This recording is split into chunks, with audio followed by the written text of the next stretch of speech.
നമസ്കാരം. ഈ പാർട്ടിയെക്കുറിച്ച് നിങ്ങൾക്ക് ഒരു ചുക്കും അറിയില്ല എന്ന് പിണറായി സഖാവ് പലതവണ പറഞ്ഞപ്പോഴും ആരും വിശ്വസിച്ചിരുന്നില്ല. പോളിറ്റ് ബ്യൂറോക്രാറ്റുകളിലെ അസത്യവാന്മാരും കേന്ദ്ര കമ്മിറ്റിയിലെ ഏക സത്യവാനും പ്രഥമദൃഷ്ട്യാ അകൽച്ചയിലായിരുന്നെങ്കിലും അവർക്കിടയിലെ അന്തർധാര ശത്രുതാപരമായിരുന്നു.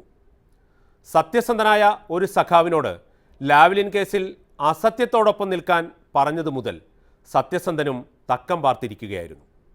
പാർട്ടി ജനറൽ സെക്രട്ടറിയും പോളിറ്റ് ബ്യൂറോക്രാറ്റുകളുമെല്ലാം അസത്യത്തിൻ്റെ പക്ഷത്താണെന്ന് പറഞ്ഞ സത്യസന്ധനെ ഇനിയും പാർട്ടിയിൽ തന്നെ തുടരാൻ അനുവദിക്കുന്ന ഗതികേടിന് ഒരു ലാവ്ലിൻ സലാം നേർന്നുകൊണ്ട് ആരംഭിക്കട്ടെ.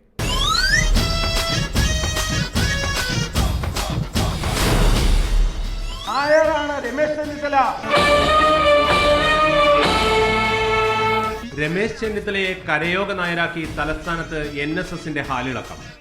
ചക്കിന് വെച്ചത് കൊക്കിനു കൊണ്ടു, സുകുമാരൻ നായർ വെളുക്കാൻ തേച്ചത് പാണ്ടായി. ഇനി നായർ തറവാടുകളുടെ ഐശ്വര്യം സോണിയാഗാന്ധി എന്ന് സുകുമാരൻ നായർ.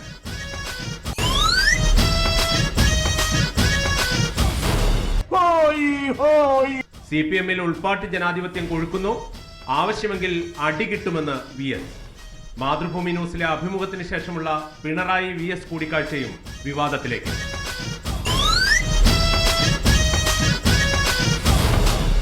മൂത്രപ്പുര ഉദ്ഘാടനത്തിന് മന്ത്രിയും MLA-യും തയ്യാർ.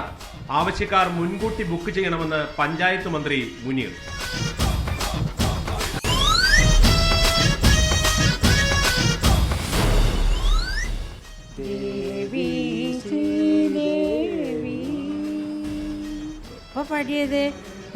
പിച്ചെടുക്കാൻ കഴിഞ്ഞില്ല. കോൺഗ്രസ് എസിൽ അവശേഷിക്കുന്ന അണികളെയും രക്ഷിക്കാൻ കർമ്മപരിപാടിയായി പ്രസിഡന്റും കുടുംബവും സംഗീത ക്ലാസ് തുടങ്ങുന്നു. പാട്ട് പഠിക്കുന്നവർ അങ്ങനെയെങ്കിലും രക്ഷപ്പെടട്ടെ എന്ന് കടന്നപ്പള്ളി രാമചന്ദ്രൻ. ഇന്നാദ്യം ഒരു നാടകമാണ്. പ്രമുഖ ഗാന്ധിയനും മുഖ്യമന്ത്രി മോഹിയുമായ രമേശ് ചെന്നിത്തലയെ താക്കോൽ സ്ഥാനത്തിരുത്താൻ NSS ജനറൽ സെക്രട്ടറി സുകുമാരൻ നായരുടെ നേതൃത്വത്തിൽ നടന്ന കൊണ്ടുപിടിച്ച ശ്രമമാണ് പോയ വാരം തലസ്ഥാന നഗരി കണ്ടത്. ഒടുവിൽ ചെന്നിത്തല ഗാന്ധി തന്നെ എനിക്ക് താക്കോൽ സ്ഥാനം വേണ്ട എന്ന് പറഞ്ഞതോടെ നായർ തറവാടുകളിലെല്ലാം സോണിയാഗാന്ധി ഈ വീടിൻ്റെ ഐശ്വര്യം എന്ന ബോർഡ് സ്ഥാപിക്കാനുള്ള തയ്യാറെടുപ്പിലാണിപ്പോൾ NSS നേതൃത്വം. ഒരു സമുദായ നേതാവ് KPCC പ്രസിഡന്റിനെയും സ്വന്തം മുഖ്യമന്ത്രിയെയും പുലഭ്യം പറയുന്നത് കേട്ട് തലകുലുക്കി ചിരിച്ചുകൊണ്ടിരുന്ന മുൻ KPCC പ്രസിഡന്റ് K മുരളീധരനും കേന്ദ്രമന്ത്രി ഡൽഹി നായർക്കും മന്ത്രി VS ശിവകുമാറിനും അവരുടെ തൊലിക്കട്ടിക്ക് മുന്നിൽ ഈ നാടകം സമർപ്പിക്കുന്നു. അസാമാന്യരായ നായന്മാരെ, ഈഴവരെ, ക്രിസ്ത്യാനികളെ, മുസ്ലിങ്ങളെ, ഇതൊന്നുമല്ലാത്ത സാമാന്യ ജനങ്ങളെ Changanassery Chennithala group NSS theatres അഭിമാന പുരസ്സരം കാഴ്ചവെക്കുന്ന 100ാമത് നാടകം ഉണ്ടിരുന്ന നായർക്ക് ഒരു വിളി.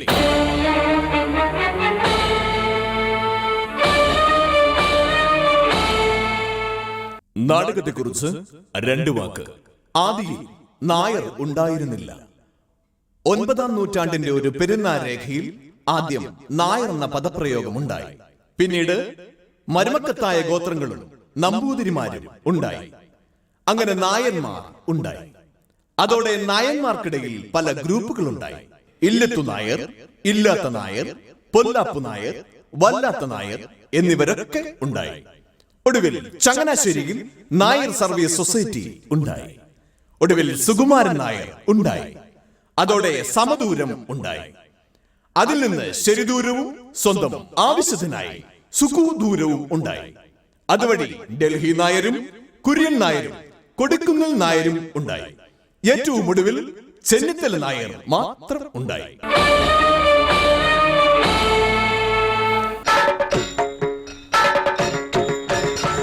അരങ്ങത്ത് സുഖു ചങ്ങനാശ്ശേരി, ചെന്നിത്തല രമേശ്, മഞ്ചേരി ഉണ്ണിത്താൻ, കണിച്ചുകുളങ്ങര മമ്മൂഞ്ഞ്, ദേശാടന പക്ഷി ഹസൻ ഖോയ, ഞങ്ങളുടെ അതിഥി താരം ജഗതി ശ്രീകുമാർ.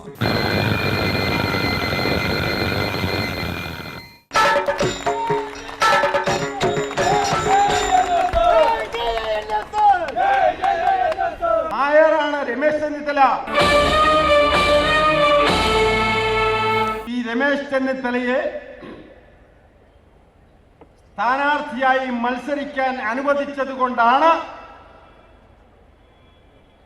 ജയിക്കാനുള്ള ഭൂരിപക്ഷം UDF ഇവിടെ കിട്ടിയതെന്നുള്ള സത്യം നിങ്ങൾ മനസ്സിലാക്കണം. നായരാണ് രമേശ് ചെന്നിത്തല. കേരള പ്രദേശ് കോൺഗ്രസ് കമ്മിറ്റിയുടെ പ്രസിഡന്റിനെ ഒരു സമുദായത്തിന്റെ വക്താവായി ബ്രാൻഡ് ചെയ്യുന്നത് കേരളത്തിലെ കോൺഗ്രസുകാർക്ക് അപമാനമാണ്. അവർക്കത് സഹിക്കാനാവില്ല. കാരണം ബാക്കി എല്ലാവർക്കും പറയാമല്ലോ. കേരളത്തിലെ നായന്മാർക്ക് വേണ്ടി പോരാട്ടം നടത്തേണ്ടത് NSS തന്നെയാണ്, മറ്റാരുമല്ല. പക്ഷേ ആ പോരാട്ടം കേവലം ഏതെങ്കിലും ഒരു നായർക്ക് വേണ്ടി മാത്രമാകരുത്. നായർക്ക് വേണ്ടി പറയാൻ എന്ത് നായർ മടിക്കണം? 2001 ശ്രീ AK ആന്റണി കേരളത്തിന്റെ മുഖ്യമന്ത്രി സ്ഥാനം ഏറ്റെടുത്ത് 15 മിനിറ്റ് കഴിയുമ്പോൾ കേരളത്തിലെ ഒരു നായരെ അപമാനിച്ച് കേരളത്തിലെ KPCCയുടെ പ്രസിഡന്റ് കസേരയിൽ നിന്ന് ഇറക്കി വിട്ടു. ആരൂഢത്തിൽ പറഞ്ഞൊരു നായരെ അത് ശ്രീ തെന്നല ബാലകൃഷ്ണപിള്ള. KPCC ഓഫീസിൽ നിന്ന് നിറഞ്ഞ കണ്ണുകളുമായി ഇറങ്ങിപ്പോകുന്നത് നേരിട്ട് കണ്ടൊരു കോൺഗ്രസ് പ്രവർത്തകനാണ് ഞാൻ. അന്നൊരു നായരെ KPCC ഓഫീസിൽ നിന്ന് അപമാനിച്ച് പറഞ്ഞു വിടുമ്പോൾ ഈ നായർ വികാരം എവിടെയായിരുന്നു എന്ന് എനിക്ക് മനസ്സിലാകുന്നില്ല. 2004 തൊട്ട് 2013 വരെ വല്ലഭന് പുല്ലും ആയുധമെന്ന് പറഞ്ഞ് ഞാൻ നടക്കുക. രാജ്മോഹൻ ഉണ്ണിത്താൻ എന്ന നായരെ കേരളത്തിലിട്ട് ചവിട്ടി തേച്ചിട്ട് ചോദിക്കാൻ ഒരു സമുദായത്തെ ഞാൻ കണ്ടില്ല.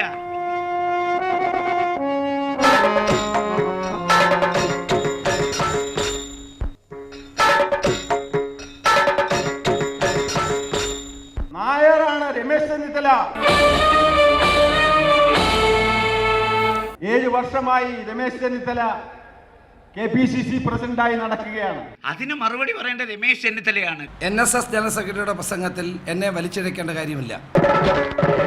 KPCC പ്രസിഡന്റിനെ താക്കോൽ സ്ഥാനത്ത് കൊണ്ടുവരുവാൻ ഈ ഗവൺമെന്റിന്റെ നേതൃത്വത്തിൽ ഇരിക്കുന്നവർ ഞാൻ ഇപ്പോഴും താക്കോൽ സ്ഥാനത്തല്ലേ ശ്രമിച്ചില്ലെങ്കിൽ അധികകാലം നിങ്ങൾക്ക് തുടരാൻ. നായന്മാരെന്ന് പറയുമ്പോൾ ഒരു നായരെ ചുരുക്കരുത്. രമേശ് ചെന്നിത്തല മാത്രമല്ല നായര്. രാജ്മോഹൻ ഉണ്ണിത്താൻ നായരാണ്, തെന്നല ബാലകൃഷ്ണൻ നായരാണ്, PD സതീശൻ നായരാണ്, G കാർത്തികേയൻ നായരാണ്. അങ്ങയുടെ വാക്കുകൾ എന്റെ വായിലെടുക്കേണ്ട ആവശ്യമില്ല. എനിക്ക് പറയാനുള്ള ഓരോ കാര്യത്തിനും ക്ലാരിറ്റി ഉണ്ട്. എനിക്ക് പറയേണ്ട കാര്യങ്ങൾ ആരെ കുറിച്ചാലും ഞാൻ പറയും. എനിക്ക് ഭയക്കണ്ട. ശരിയല്ല.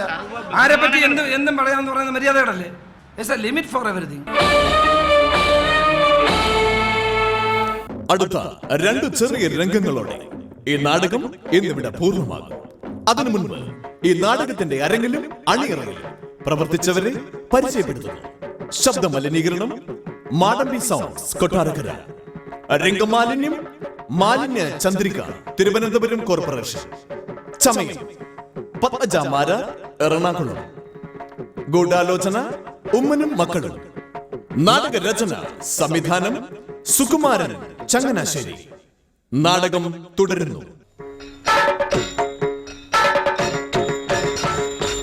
ഒരു വലിയ ആഴമുള്ള ഒരു തോട്, ആ തോടിന്റെ അടുത്ത് വള്ളം കൊണ്ട് നിർത്തിയിരിക്കുക. എന്നിട്ട് കഴക്ക് കുത്തി വള്ളം ചാടി കയറാൻ പോലും വയ്യാത്ത ദൂരത്തിൽ മാറ്റി നിർത്തിയിട്ട് രമേശ് ചെന്നിത്തലയോട് ചോദിക്കുക, കയറുന്നോ? നമ്മൾ സാഗരത്തോളം അനന്തമായ കാര്യങ്ങൾ ചർച്ച ചെയ്യുമ്പോൾ വെറും ഒരു കുളത്തെ കുറിച്ച് നമ്മൾ പറഞ്ഞിട്ട് എന്തിനാ നമ്മൾ വെറുതെ കൊച്ചാവുന്നത്? ഒരു 10-12 സീറ്റിന്റെ കാര്യത്തിലെങ്കിലും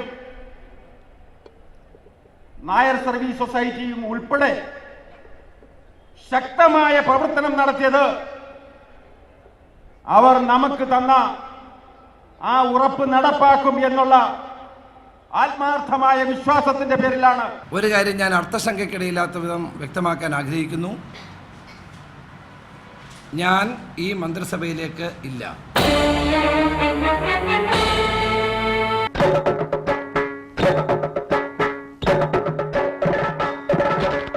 ഏറ്റവും പരിതാപകരമായ സ്ഥിതിയിലേക്ക് നിലനിൽക്കുന്നത് ഈഴവ സമുദായം. 45 കൊല്ലമായി ഇവിടെ ഞങ്ങൾക്ക് കിട്ടിയ 3 കോളേജാണ്. ചത്തതിനൊക്കുമോ ജീവിച്ചിരിക്കലും, അതാണ് സ്ഥിതി.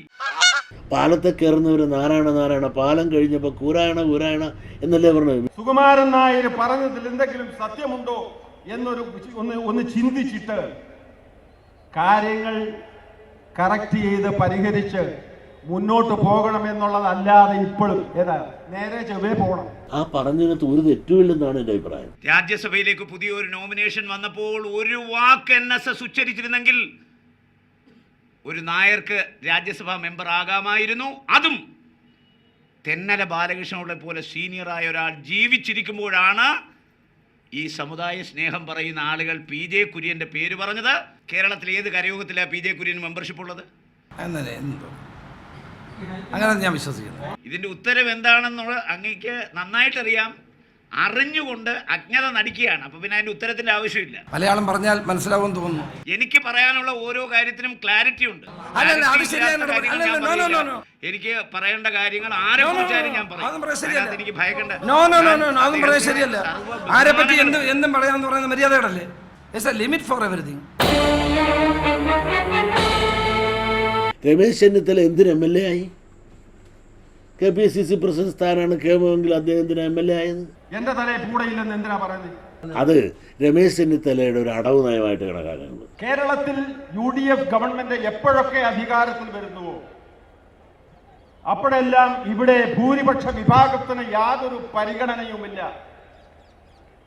ഇവിടെ ന്യൂനപക്ഷമാണ്. അതിന്റെ ആധിപത്യം മുഴുവൻ മന്ത്രിതലത്തിലായാലും എല്ലാം നായർക്കുണ്ടെന്ന് മാത്രമല്ല പറഞ്ഞത്, ഹൈന്ദവർക്കെല്ലാവർക്കും അമർഷമുണ്ട്. കേരളത്തിൽ ലോക്സഭയിലേക്ക് 13 അംഗങ്ങളാണ് കോൺഗ്രസിൻ്റെ നേതാക്കളായി തിരഞ്ഞെടുക്കപ്പെട്ടിട്ടുള്ളത്. അതിൽ 8 പേർ ഭൂരിപക്ഷ സമൂഹത്തിൽപ്പെട്ടവരാണ്. ചക്കിനു വെച്ചത് കൊക്കിനു കൊണ്ടു.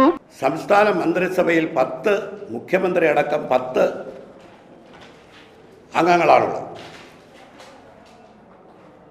അതിൽ 10-ൽ 7 പേർ ഈ രാജ്യത്തെ ഭൂരിപക്ഷ സമൂഹത്തിൽപ്പെട്ടവരാണ്. വെളുക്കാൻ തേച്ചത് പാണ്ടായി.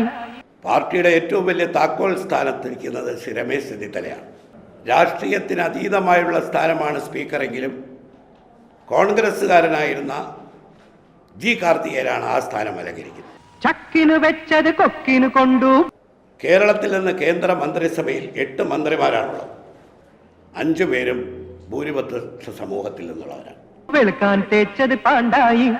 അതുകൊണ്ട് കോൺഗ്രസിൻ്റെ താക്കോൽ സ്ഥാനങ്ങളിൽ ഇരിക്കുന്ന ഇവരിയ്ക്കുമ്പോൾ ഭൂരിപക്ഷത്തെ കോൺഗ്രസ് അവഗണിക്കുന്നു എന്നുള്ള പ്രചരണം അസ്ഥാനത്താണ്. ശരിയാണ്.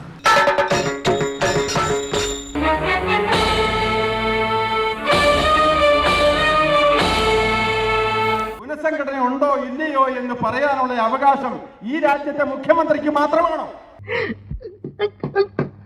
ഇത്രയും ധാർഷ്ട്യം അത് ഇവിടുത്തെ ഭൂരിപക്ഷ ജനവിഭാഗത്തോട് കാണിച്ച നിന്നയായിട്ടാണ് ഞങ്ങൾ കരുതുന്നത്. അല്ല, എനിക്കറിയാൻ മേലാത്തോണ്ട് ചോദിക്കുക. താൻ ആരുവാ? മറയണ പൂരായണ പോവേ. തനിക്കൊരു വിചാരമുണ്ട് താ ഏതോ കോപ്പിലെ വലിയ രാജാവാണെന്ന്. താ ഒരു പുല്ലുവല്ല.